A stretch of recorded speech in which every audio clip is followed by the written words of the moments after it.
Bonjour à toutes et à tous et bienvenue dans les coulisses du Sacré-Cœur de Cholet. Aujourd'hui, je vous emmène dans ce monument historique pour découvrir entre autres le carillon. Allez, suivez-moi.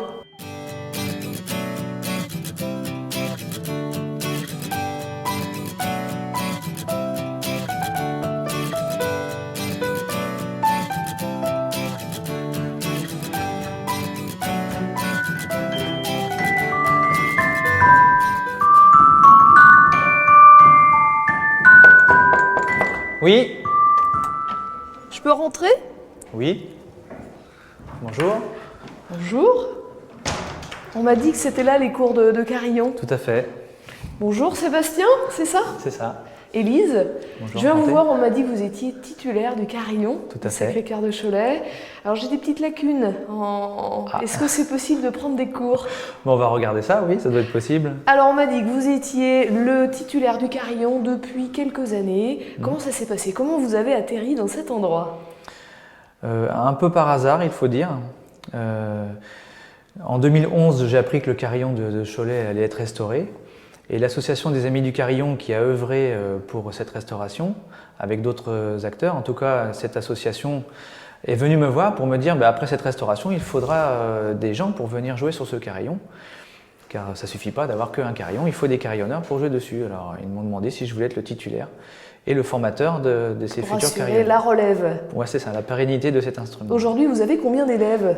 Alors cette année, il y avait 9 élèves dans la classe de carillon. Et depuis 2011 qu'on existe, on a bien eu affaire à une quinzaine de carillonneurs qui sont passés ici et au clocher. Alors qu'on resitue un petit peu, cet instrument, c'est pas le vrai carillon qui se situe dans le clocher. Non, tout à fait. C'est un instrument d'apprentissage. C'est ça, ce qu'on appelle un clavier d'étude, qui permet de jouer au rez-de-chaussée de l'église, dans cette petite chapelle, qui nous permet de nous entraîner aussi longtemps qu'on le souhaite, puisque ici on dérange personne. De même, le son est beaucoup moins puissant que le son des cloches, donc on travaille à loisir, et dès que le morceau est prêt, les élèves peuvent monter au clocher et jouer leur morceau définitivement au clocher. Oui. Alors comment ça fonctionne pour les personnes qui s'y connaissent, ne serait-ce qu'un tout petit peu avec un piano? Les touches du haut, ce sont quelles touches? Ça correspond à ce qu'on voit sur un piano aux touches noires, et la rangée du bas correspond aux Donc touches les blanches. dièses et les bémols? C'est ça, et ici donc c'est les touches blanches. Mais on retrouve la même répartition des notes, à savoir que vous avez sur un clavier de piano, il y a toujours 2 touches noires et après 3 touches noires. Et on retrouve ces notes avec ces repères-là, parce qu'on a les mêmes repères. La seule différence, c'est que comme on joue avec les points, comme ça là, les touches sont un peu plus espacées, parce qu'il faut avoir la place de placer les mains. Du coup, on se muscle les... Pas du tout, non, non, il ne s'agit pas d'être très costaud, il faut être un petit peu vigoureux du poignet, parce que la technique vient du poignet.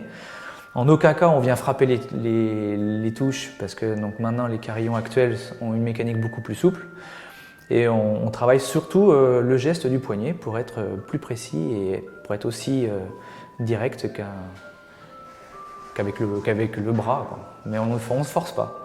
Ce clavier d'étude est une exacte réplique du carillon qui est situé en haut. Vous avez combien d'octaves? Alors ici on a 4 octaves complètes, à l'image de ce qu'on a au clocher là-haut. Et donc cet instrument a été fait sur mesure quand le carillon a été restauré l'année qui suivait. L'ADAC, l'association des Amis du Carillon, a fait construire sur mesure cet instrument pour assurer les cours dans de très bonnes conditions. Ce qui fait que le carillon en haut est d'un certain niveau de qualité, du fait d'avoir 4 octaves. Vous vous situez où parmi les carillons de France? Est-ce qu'on peut recontextualiser un petit peu? Ici, donc, on a 49 cloches. Un carillon de 4 octaves fait partie des grands carillons. Et puis on se situe dans la bonne moyenne des carillons de France. D'ailleurs, à cet égard, on peut organiser aussi à Cholet, on peut organiser l'examen national qui a lieu tous les ans, un examen de carillon.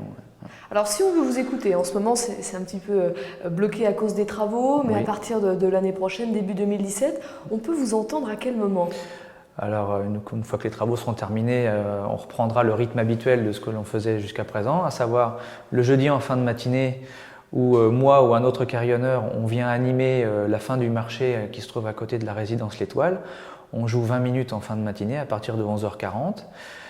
Et au-delà de ça, lorsque les élèves veulent monter spontanément au clocher à un moment de la journée, eh bien, ils y montent lorsque le morceau est prêt. Ce qui fait que, par le rendez-vous du jeudi, on a de temps en temps, on entend un peu le carillon le soir ou le midi en semaine. Très bien, un grand merci Sébastien pour nous avoir Je vous en expliqué tout prie.